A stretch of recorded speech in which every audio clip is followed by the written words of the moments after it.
What a blessing for us to gather on this Lenten day as we have been about the work of our prayer, our fasting, our almsgiving, to have the witness and the invitation to reflect upon and savor a witness to firm faith, because oftentimes perhaps our own is still growing into being that firmness and standing upon the rock of God's gift to us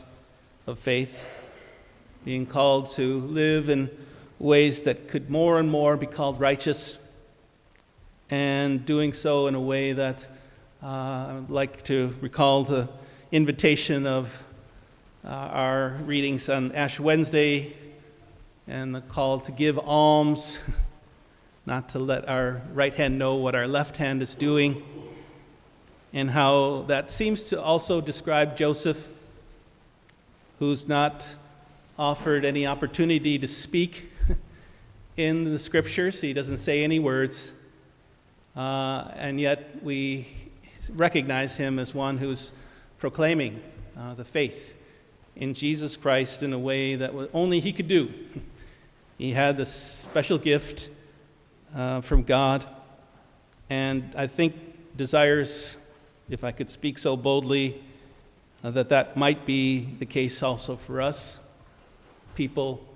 who have unique gifts that only we can share and provide for others, and to do so in the way that he did, in fidelity to the Holy Spirit,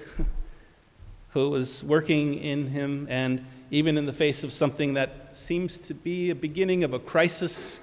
as we heard him debating and discerning. And the one thing that maybe we could learn from Joseph in the face of the things that are uncertain, it might be best, before we make any major life choices or decisions, to sleep on it, as he did. That's where the dream seems to have come to him, and God's communication, as he then learned a bit more about what following God would be like. Maybe he never dreamed of this. He never imagined it would be as this, as he was preparing for his wedding. And we recognize how God worked in that very challenging moment as something that had never happened before, and has yet affected our entire history since that very moment, shaped us, shaped our calendar, shaped our understanding of time. So we give thanks to God that this man of solid faith, willing to trust God even in the midst of something that was not easy to understand, and yet committed himself in a way that has helped us now to be hearing the call to faith in whatever challenges we might be facing. We can trust the Holy Spirit. We can continue to try and strive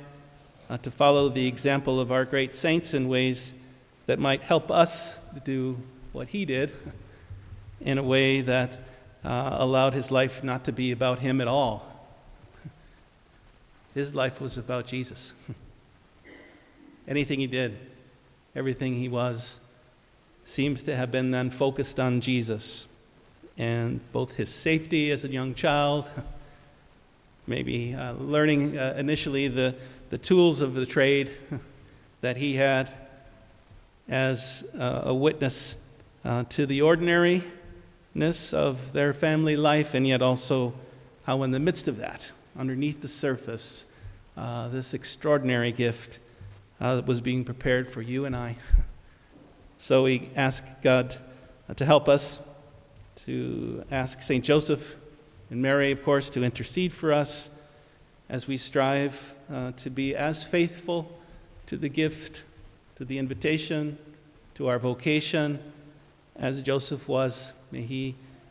guide us in seeing the fruit of fidelity to Jesus. So we ask him to help us this day and ask the Lord to continue to help us as we, in our Lenten journey, deepen